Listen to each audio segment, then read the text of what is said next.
Yan, good. Good afternoon everyone. I'm Mark Joselang from Groove 3. Bali ang napunta sa akin is i-present ko yung paano mag-install ng Windows 7 sa VirtualBox. Tapos igagawan ko din siya ng partition ng 45 partition sa drive C, then 15 partition sa drive C. Ang OS na i-install natin is Windows 7. Tapos sa software meron tayong nakalagay na, or meron ako na download na Windows 7 drivers. Kailangan natin to, which is ito yung ISO file, yung ISO. Ayan. Yan yung parang CD na ginagamit for installing a Windows. So nakaganyan siya, is nakaano kasi ako, meron akong WinRARs. So meron akong extractor ng file mismo. Excuse me. Then now, para mapag-install tayo is click natin si tools, tapos then new, then yan, pangalan, Mark. Ito yung nakakalabasan ng machine mo pag inopen mo yung Windows 7. Tapos folder, kung saan mo siya isa-save. Ang pag-save nito is mas makaka-apekto yung bilis kung nalagay mo siya sa SSD. So ito, gaya na sa SSD to, PC1 ang pinangalan ko sa folder ko. Then select folder, then ISO image is kailangan mong open, i-click mo yung mismong download mong installer, which is yung ISO. Tapos pwede mong check tong skip unattended installation, then next. Pwede mong gawin dito na 40 something lang, 4096, then 2 cores ng processor. Ayan. So pwede natin next. Then ito, gawin natin 60 gig. Tapos dito is 0.1 para may tayo ng 1. Yan. Para yung 100 is for system reserve. Then yung 60 gig yung hati natin partition. Then next. Finish. Yan. Para ma-start mo yung yung ginawa mong is pag-install sa Windows 7. Para mag-start ka, kailangan mo siya i-double click or pindutin yung start. Ako ang ginagawa ko is double click. Double left click. Yan. Makita natin ito yung powering VM. Ito yung pag-i-start niya. Then pwede natin i-full screen siya para mas malaki yung makita mo.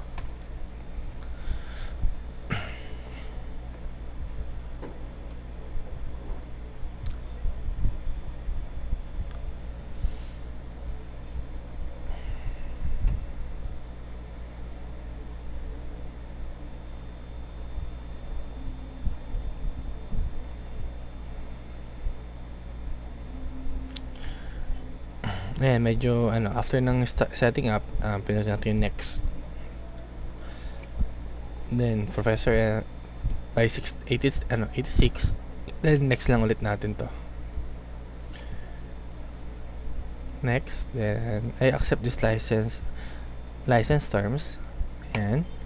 Then yan, ito na yung natin, 60.1 GB. Then drive new, pinutin natin yung new para magkaroon tayo ng partition na 45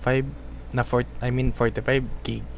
Kailangan natin i-multiply sa 1024 or kung mas madali para malaman natin kung ilan yung equivalent niya sa MB. Then after yan, ito yung gamitin calculator. 1024 is equivalent to 1 gig, plus times natin sa 45. Pag multiply sa 45 is 46,080. Then plus 100 tayo para sa system reserve niya, para yung is exactly amount yung natin, yung partition natin. And 46,180. So lagyan natin dito 46,180. Then apply. Yan, makikita natin na meron ako 100 MB sa system reserve. Then meron ako 45 gig sa drive C natin, which is ito yung drive C. Then ito yung drive D. Pwede natin new, apply. And okay na siya, may primary na din siya. Ito yung partition C, partition D. So okay, pinutin natin ito, then pinutin natin si next para makapag-continue tayo sa pagre-reformat ng OS. After a few minutes, makikita natin dito mag 100%, then yung expanding natin, which is ito yung matagal sa pag-install. Siguro kung naka-SSD ka, it takes mga 5 minutes to 10 minutes siguro para matapos mo yung 100%. Pero kung hindi ka naka-SSD, aabutin ka ng 20 to 30, minsan 50. Depende. Lalo na kung siguro sa server yung aanuhin mo, which is mas matagal. Pero ito si Windows 7, minsan di naman ganun katagal, pero minsan Pero ano, mas ano kung naka-SSD ka, mas mabilis mo siya i-install. Yun, hintayin natin siya matapos hanggang mag 100%, then susunod niya yung installing features, installing updates, then completing installation. Pag after ng completing installation, magre-restart siya. Then after mag-restart, babalik ulit siya dito sa completing installation. Parang nag-extract siya ng mga files, installing ng files, extracting ng files, ganun pa yung ginagawa niya. So mga siguro 2 to 3 restarts ang gagawin niya para matapos natin yung pinaka setup ng mismong computer. And makikita nyo, wala pa tayong 5 minutes, pero ang ano natin is nasa 86 na kagad tayo. So balik ako, password natin to para sa installation na kagad na ibang parts.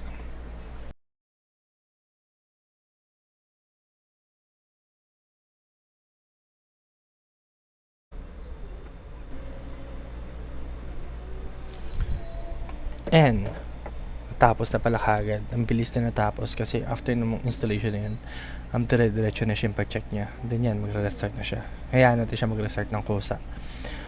Habang nagre-restart, i-explain ko lang din. Kung makikita nyo kanina during installation, press any key pala to boot. Huwag nyong pinutin kasi babalik kayo sa installation process.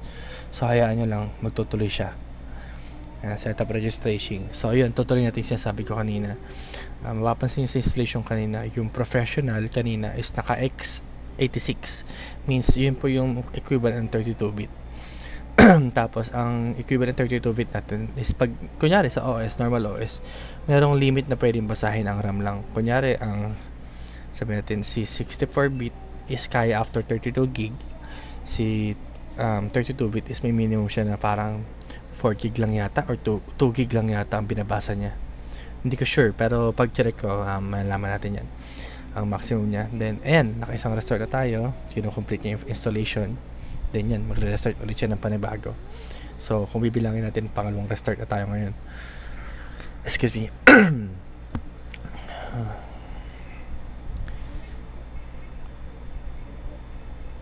Ayan, setting up na. Makita natin yan sa kino-complete niya yung pagsa-setup ng Windows 7. Medyo old na to si Windows 7 sa pagre-reformat. So yun, meron tayong dalawang setup, dalawang restart na. Check natin. PC name ko is Mark. Syempre, Mark ako.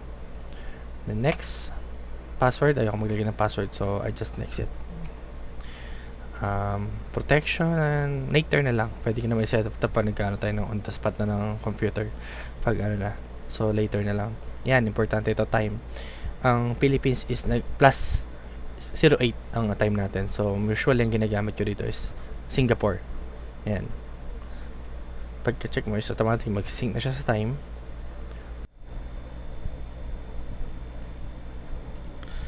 Then yan, public network, check natin, or home. So ako, nasa bahay lang ako, so home ko. Then yan, connecting to your network and applying settings. So hintayin natin siya matapos. Tapos mamaya i-fast forward ko na lang siya.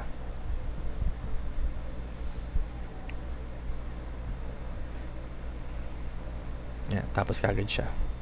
Actually, ang bilis talaga pag naka Windows 7 ka. Siguro hindi ko na ikakat yung ibang ano para makita natin kano katagal yung installation niya.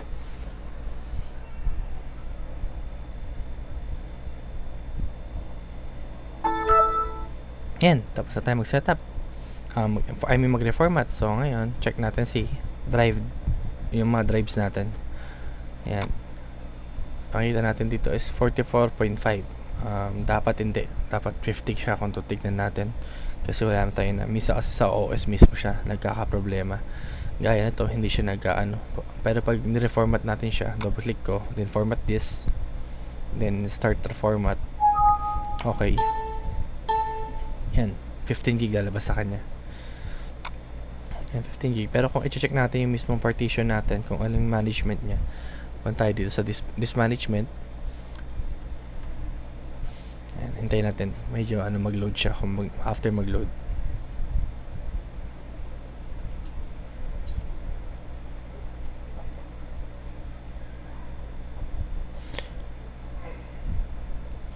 So ayan, makikita natin. Ito yung drive C natin is 45 gig.